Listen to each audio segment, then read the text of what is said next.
this CAD clip, we're going to talk a little bit about view templates. And view templates help us standardize all of our views. So a 3D view looks a certain way, and a section looks a certain way, and a floor plan looks a certain way, etc. So you can make all of your view types look a certain way, and then it's really easy to make sure the line weights and the cut planes and the view depth and a lot of that stuff, the scale factor and detail level, etc., are applied to the view. And once you save the view template file and apply it to a view, that view will always update when you change the view template file. In the past, you had to reapply it. Now you don't have to reapply it. It automatically rereads live parametrically updates according to the view template file. So it depends on what environment you start in. Because the view templates are saved within either the project or the template file, it really depends on how you start. But let's just say, for instance, we start a new project using the architectural template file. Inside of the project template file, there is view template. So if we pick on view, you'll notice that over here in view templates, we have apply the template properties to the current view, okay, which then sets that up to a certain template, and you'll have to pick it. Create a template from the current view, and then we go in and manage our view template. So inside of here, you'll notice that there's, because we started with the architectural one, it really is set up, if you look in here, there isn't any coordination or electrical or mechanical, but there is a couple of structural view templates, and if we hit all, it'll just show all of them. So inside of here, we can pick like a view type. An architectural elevation will look like this. It'll take on this scale, it'll display this model detail, and all your visibility graphic overrides inside of here, and shadows and lighting and background and clip plane. And now you'll notice that discipline is in here, and I don't believe discipline was available to be saved within a template file. So now that is readily available inside of here. So architectural plans look this way.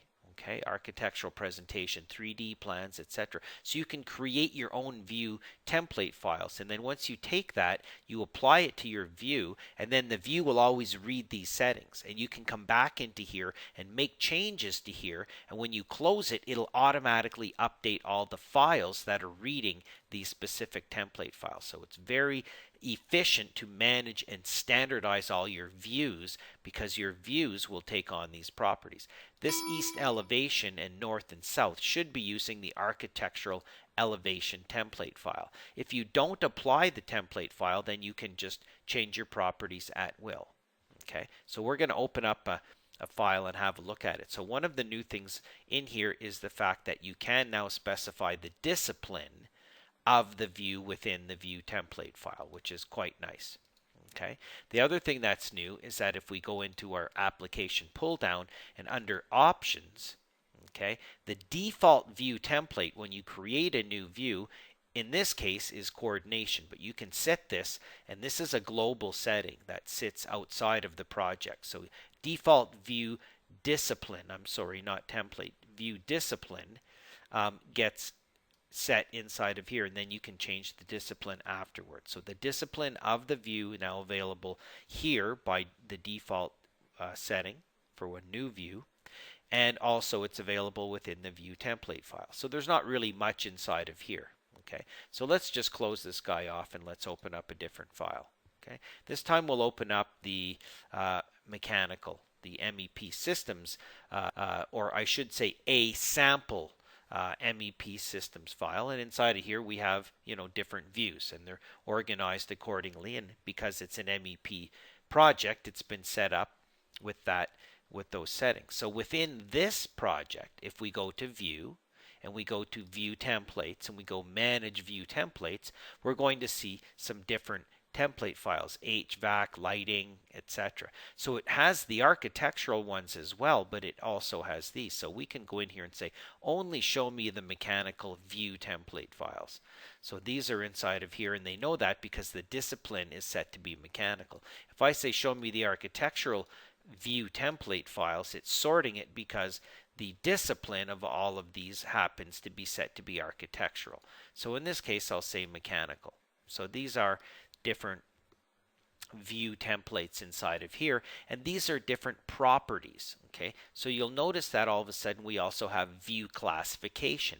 This is a project parameter that is added in, and it gets added to this list if you associate it to the view category. So watch what happens here. We have the view template files. We can apply them to the views. We'll show you that. Okay, and then we have the properties. So each view template has the opportunity to preset all of these wonderful view settings. Okay, and it's also adding in here subdiscipline, view classification. This is one that's already preset, but these two guys in here are extras that are added in manually by using a project parameter. So if I wanted to add one in and call it view function, all I'd have to do is hit cancel inside of here.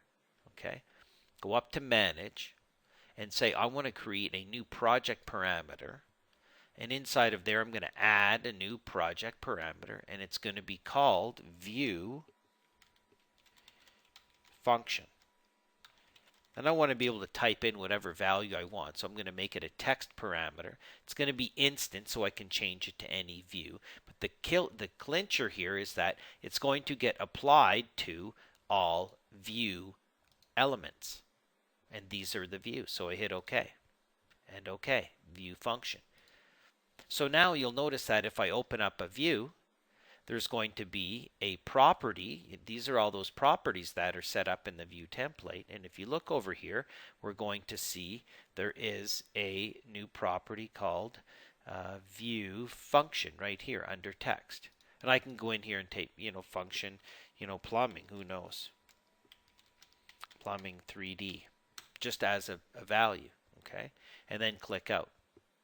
Now, if I go back into, again, view and then view template files, okay, manage view template files, inside of here, you'll notice that as you pick your different views, okay, you're going to look at the list, and at the bottom here, there's a new one that says view function, and if you click on here, it'll remember that one that you typed in. So you can go through now and pick on these different views and then set the values of those or create a new one and then save that.